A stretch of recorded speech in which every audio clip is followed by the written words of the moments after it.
सभी को जय जय श्री राम। धर्म दर्शन कक्षा में उपस्थित सभी साधक साथियों का मैं हृदय से स्वागत करता हूं। पिछली कक्षा में हमने जाना था असंप्रज्ञात समाधि क्या है। महर्षि पतंजलि ने बताया कि जब मन की समस्त वृत्तियां शांत हो जाती हैं और केवल संस्कारों के सूक्ष्म बीज शेष रहते हैं, तब असंप्रज्ञात समाधि की अवस्था आती है। लेकिन आज एक नया प्रश्न सामने आता है, क्या प्रत्येक साधक को उसी स्थान से अपनी साधना प्रारंभ करनी पड़ती है? क्या सभी लोग आध्यात्मिक यात्रा में समान स्तर से शुरू करते हैं, या क्या कुछ लोग जन्म से ही आध्यात्मिक रूप से अधिक विकसित होते हैं? इसी प्रश्न का उत्तर आज का सूत्र देता है। आज का सूत्र है 19वां सूत्र, भव प्रत्ययो विदेह प्रकृति लयानाम। ठीक है, इसका पदच्छेद करते हैं। भव जन्म, पूर्व अस्तित्व या पूर्व संस्कार। प्रत्यय यानी कारण, आधार। विदेह वे साधक जिनका शरीराभिमान अत्यंत क्षीण हो चुका है। प्रकृति लया नाम, वे जो प्रकृति के सूक्ष्म स्तर में लीन हैं पर अभी कैवल्य प्राप्त नहीं हुआ है। देखिए, महर्षि पतंजलि यहां कहते हैं, कुछ उच्च कोटि के साधकों जिन्हें विदेह और प्रकृति लय कहा गया है, उनकी समाधि की अवस्था पूर्व जन्म के संस्कारों अथवा जन्मगत कारणों से उपलब्ध होती है।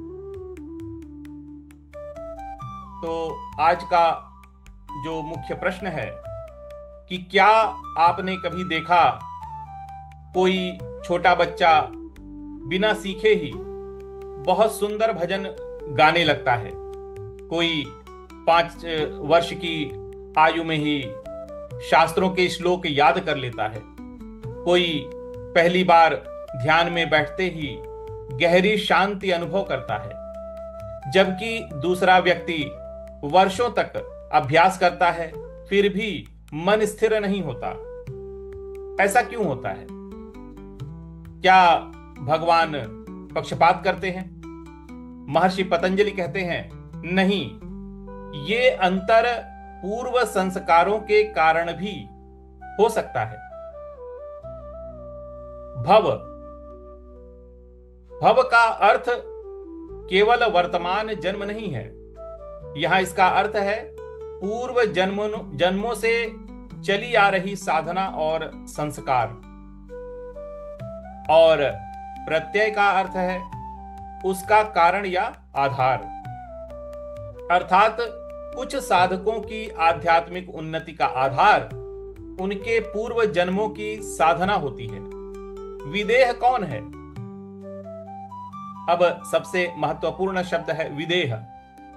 विदेह का अर्थ यह नहीं कि उनका शरीर ही नहीं है। यहां अर्थ है ऐसे साधक जिनकी पहचान शरीर तक सीमित नहीं रह गई है। उन्होंने शरीर से आसक्ति बहुत हद तक छोड़ दी है। उनका चित्त अत्यंत सूक्ष्म हो चुका है। अब अगला शब्द है प्रकृति लय। इसका अर्थ भी मोक्ष नहीं है।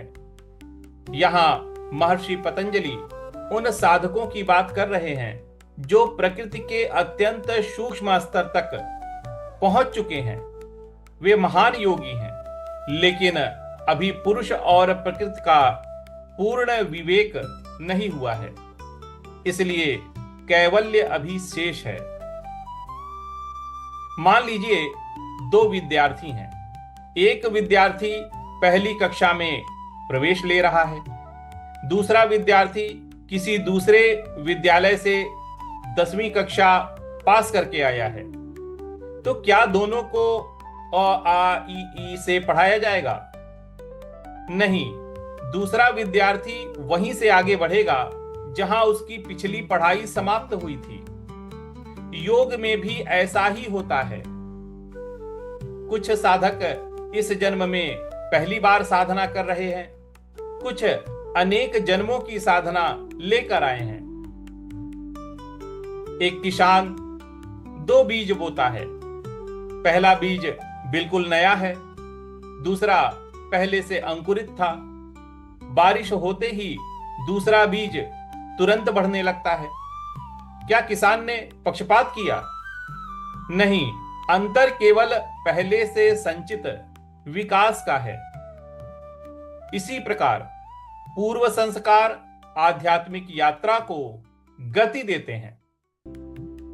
भगवान श्री कृष्ण भी कहते हैं भगवत गीता में, तत्र तं बुद्धि संयोगं लभते पौर्वदेहिकम, अर्थात योग भ्रष्ट साधक अगले जन्म में अपने पूर्व जन्म की साधना को पुनः प्राप्त कर लेता है और फिर वहीं से आगे बढ़ता है।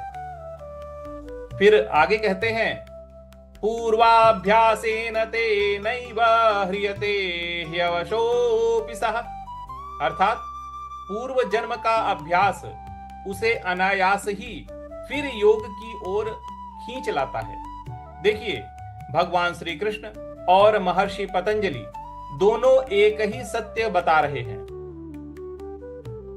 तो क्या आपने ऐसे लोगों को देखा है जो बचपन से ही मंदिर जाना पसंद करते हैं, जो छोटी आयु में ही ध्यान में बैठ जाते हैं, जो धन दौलत से अधिक सत्य की खोज करते हैं? संभव है यह उनके पूर्व संस्कारों का प्रभाव हो, लेकिन यह केवल संभावना है। इसका निर्णय किसी व्यक्ति के बारे में निश्चित रूप से नहीं किया जा सकता। अब एक बहुत बड़ी भूल से बचना है कि यदि कोई कहे मेरे पास पूर्व जन्म के संस्कार नहीं हैं, इसलिए मैं योग नहीं कर सकता, तो यह गलत निष्कर्ष होगा। महर्षि पतंजलि अगले ही सूत्र में बताएंगे कि सामान्य साधकों के लिए भी स्पष्ट मार्ग है। श्रद्धा, वीर्य, स्मृति, समाधि और प्रज्ञा। इसलिए किसी को निराश होने की आवश्यकता नहीं है। एक गुरु के पास 2 शिष्य आए। पहला बहुत जल्दी ध्यान में स्थिर हो जाता था, दूसरा वर्षों तक संघर्ष करता रहा। दूसरे शिष्य ने कहा, गुरुदेव, क्या भगवान उससे अधिक प्रेम करते हैं? गुरु मुस्कुराए और बोले, नहीं, वह जहां से चला है तुम्हें केवल वह दिखाई दे रहा है। वह कहां कहां चलकर यहां पहुंचा है यह तुम्हें दिखाई नहीं दे रहा है। दूसरों से तुलना मत कीजिए। किसी की गति तेज है तो संभव है उसने पहले बहुत अभ्यास किया हो।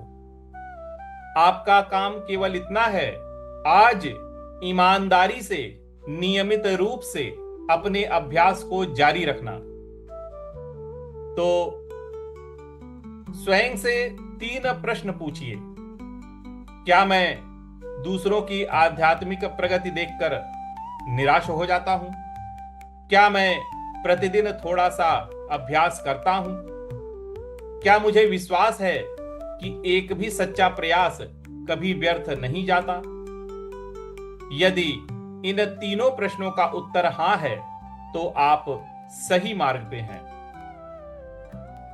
तो देखिए, आज हमने जाना भव प्रत्यय का अर्थ, विदेह कौन है, प्रकृति लय कौन है, पूर्व संस्कार आध्यात्मिक जीवन में कैसे कार्य करते हैं और क्यों योग में किसी से तुलना नहीं करनी चाहिए। लेकिन अब प्रश्न उठता है, यदि हम विदेह या प्रकृति लय नहीं हैं, तो क्या हमारे लिए भी कोई मार्ग है? महर्षि पतंजलि कहते हैं हाँ। और अगले सूत्र में वे सामान्य साधकों के लिए योग का संपूर्ण मार्ग केवल 5 शब्दों में बता देंगे। तो यदि आज की कक्षा ने आपके मन में यह विश्वास जगाया है कि योग का प्रत्येक प्रयास कभी व्यर्थ नहीं जाता, तो इस दिव्य ज्ञान को अधिक से अधिक लोगों तक पहुंचाइए। धर्म दर्शन कक्षा को सब्सक्राइब कीजिए, वीडियो को लाइक कीजिए और इसे अपने परिवार, मित्रों तथा साधक साथियों के साथ शेयर अवश्य कीजिए। आज कमेंट में अपना संकल्प लिखिए, मैं किसी से तुलना नहीं करूंगा, प्रतिदिन श्रद्धा और नियमित अभ्यास के साथ योग मार्ग पर आगे बढ़ूंगा। अगली कक्षा में हम जानेंगे सामान्य साधकों के लिए योग का सबसे सरल और प्रामाणिक मार्ग क्या है। श्रद्धा क्यों योग की पहली सीढ़ी है। वीर्य, स्मृति, समाधि और प्रज्ञा का आपसी संबंध क्या है। सभी को जय जय श्री राम।